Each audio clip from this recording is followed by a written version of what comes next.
Hi, I'm Tracy Padua, author of books for children and young adults. And today I want to talk to you about my contemporary fantasy middle grade novel, Freddy versus the Family Curse. But first, I did want to thank the Filipino School of New York and New Jersey, and of course, the Bergenfield Public Library for having me. I'm so excited about this opportunity to tell you, readers, all about my book and what inspired me to write it. So, couple of things about this book. First off, it's about 12-year-old Filipino American boy Freddy, and he must team up with the ghost of his World War II era great granduncle to break a curse that's been haunting them for generations, or he risks getting trapped in an amulet forever. So, some fun things. You can see here on the cover, which was drawn by another Filipino American. Elaine Grace is the artist. He's got the amulet right there. And some fun things on the jacket. We've got these Robo Warrior cards, which were loosely inspired by, Pokemon and Yu-Gi-Oh! The book has some breakdancing, which is right on the back. And here you can see that Philippine Scout uniform. So, one of the things that kind of inspired me to write this book is back in 2017, I was watching the Congressional Gold Medal Award ceremony for Filipino veterans of World War II. It was happening in Washington, D.C. I was here in San Diego, and I remember watching it remotely and having this little idea in my head of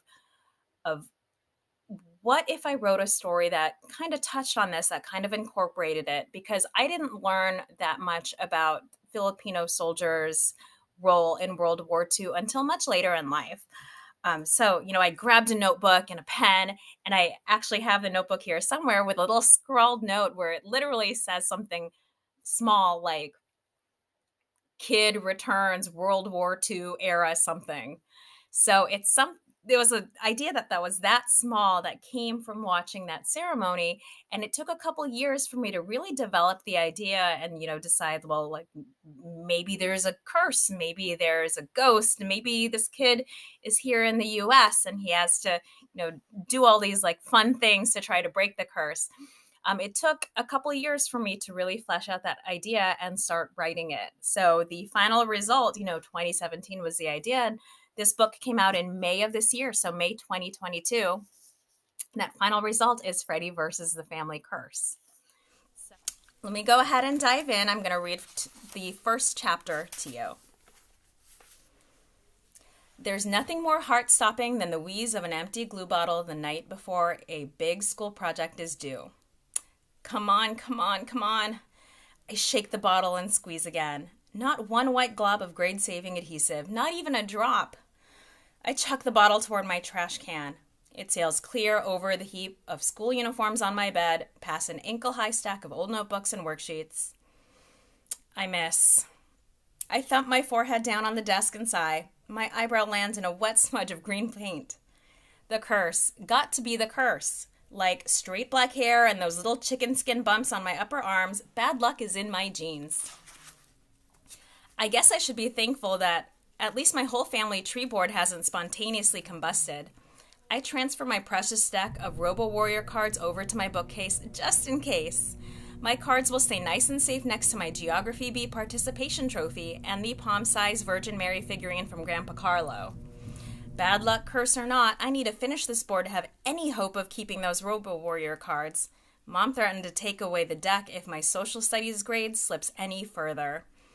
After a worksheet fluttered down a storm drain and a report jammed our printer so badly we had to scrap the whole machine, I can't afford another missed assignment. That Robo Warrior deck is the only thing standing between me and total lunchtime isolation. The only thing that makes the other 7th graders forget years' worth of my clumsiness and mishaps. I lean back and peer over at my cousin's open lit-up window. We live in an older and more crowded part of the suburbs, and the distance between my window and Sharky's is exactly 10 feet. If anyone would have glue, it'd be my perfect at everything cousin. I slide open my window. Music blares from the top of the line tablet Sharky gets to use when she's done with homework, a reward for her straight A-pluses last year. Meanwhile, my parents' strict restrictions on screens, phones, tablets, and any digital connection to the outside world basically pushed me back into the Stone Age. The only reason I even have a cell phone is so they can tell me when they'll be late to pick me up after school. And that cell phone is now locked and docked in the kitchen, off limits the second we get home. I yell to my cousin across this small divide. "Hey, Sharky, you there?" I don't see her, but her voice sails between our houses. "Leave me alone, Freddy. America's Dance Champs is streaming live." "It's an emergency." There's a frustrated groan and the squeak of a chair before Sharky appears at her window. She's holding Auntie Cece's Pomeranian, Biscuit. They both glare at me for the interruption.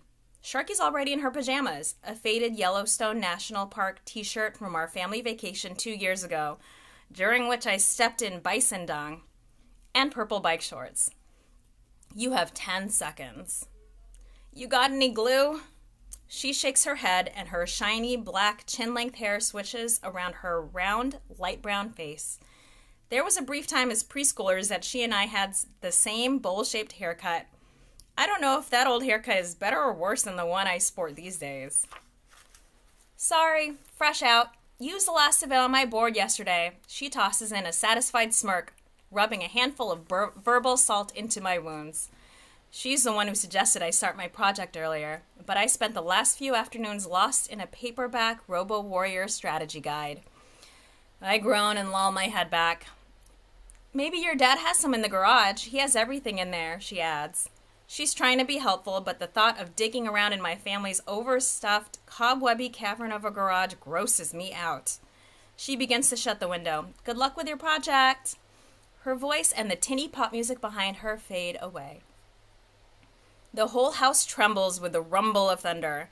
San Diego isn't known for its April showers, but now sheets of rain start to smack against the roof. I barely close my own window in time to keep the carpet from getting soaked. My shirt looks like I tried to drink a glass of water and missed my mouth completely. I trudge toward the kitchen. My eyes rove the cluttered house for anything I could use to paste together this thick poster-sized board, the handwritten name and date plates, and all of those leaves I had to cut out for the tree visual. But dusty wine glasses, fake orchids, and a faded reprint of Da Vinci's The Last Supper aren't going to help me demonstrate my A+ worthy, okay, B+ if we're being honest, knowledge of the family tree. Mom sets down her tea when my bare feet slap onto the cold kitchen linoleum. Her long black hair is pulled back into a ponytail, and she's got her purple-rimmed reading glasses on as she sorts the pile of mail in front of her. There's even more mail on the speckled gray countertop. A few weeks' worth of ads and bills are wedged between the coffee maker and the microwave that's been unplugged for months. What's that saying? Mail, mail everywhere, but not a drop of glue? Mom frowns at the speck of paint on my brow. "How's the project, Freddy? Almost done?" I shift from side to side. No point in fudging the truth about my procrastination. She'll find out anyway if I get a bad grade on my progress report. Almost 99% of the way there, but I'm out of glue. I wince at the "I've told you time and time again" look that flares in her dark brown eyes. My eyes are like hers, though mine probably look a lot more nervous. "Can you use a stapler?" Her annoyance drips out with every word. Her mouth is a leaky faucet of disappointment. I shake my head. "All out of staples. I used the last ones on my book report last week." I'd spent an hour fishing misshapen staples out of the faulty hunk of metal. The Ruiz family curse isn't the darkest, most dangerous one ever cast, but it sure makes my life a whole lot trickier. As if 7th grade isn't tricky enough. "How about rice?" Mom asks. I shudder at the memories of projects cobbled together with last-minute rice substitution. I should have learned my lesson about keeping a full bottle of glue on hand after that lumpy white fang collage last year, but I'd rather take smeared sticky rice over the current alternative, a stick figure tree, and a handful of loose paper leaves. If I don't find some adhesive soon, I might as well hand over my Robo-Warrior deck to Mom now and plan on eating lunch alone this week. "Do we have any rice left?" Mom lifts her teacup and takes a sip. "Look with your eyes, not with your mouth, Freddy." I peer into the rice cooker in its permanent place of honor next to the free calendar we got from the Asian supermarket. The metallic gray pot is missing. What's with the cereal on the floor? I ask, edging past the crunchy mound of sugary O's to cross the kitchen. Mom shrugs. Your dad wanted something sweet after dinner and spilled. But we can't clean it up until morning. You know what Apong Rosing would say if she caught us sweeping at night. Sweeping out the fortune, I say, repeating the warning drilled into us by Dad's superstitious grandmother. I leap over some already crushed O's to reach the sink. My heart dives when I find the rice pot soaking. Empty. We usually cook enough rice to feed an army, but Apong Rosing must have had an appetite tonight of all nights. She tends to be hungrier on days when she has dialysis, a treatment that cleans her blood because her kidneys need little help doing so. And none of us are ever going to deny our tiny but fierce elder a second or third serving.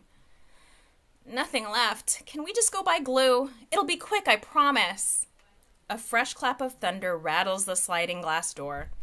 No way we're going out in this weather, Freddy. Other people don't know how to drive in the rain. She sets down her teacup. Besides, do you know how expensive gas is? Yes, Mom, because Dad grumbled about it when we got stuck in traffic on the way home today. I guess I'll check the garage then. Mom nods. Good idea. Of course she likes Sharky's solution and not mine. So that is part of the first chapter, and the second part of that chapter is Freddy venturing into his garage where, you might guess it, maybe he might come into contact with that amulet there and maybe get more than he has bargained for. So thank you for letting me read my novel Freddy versus the Family Curse to you.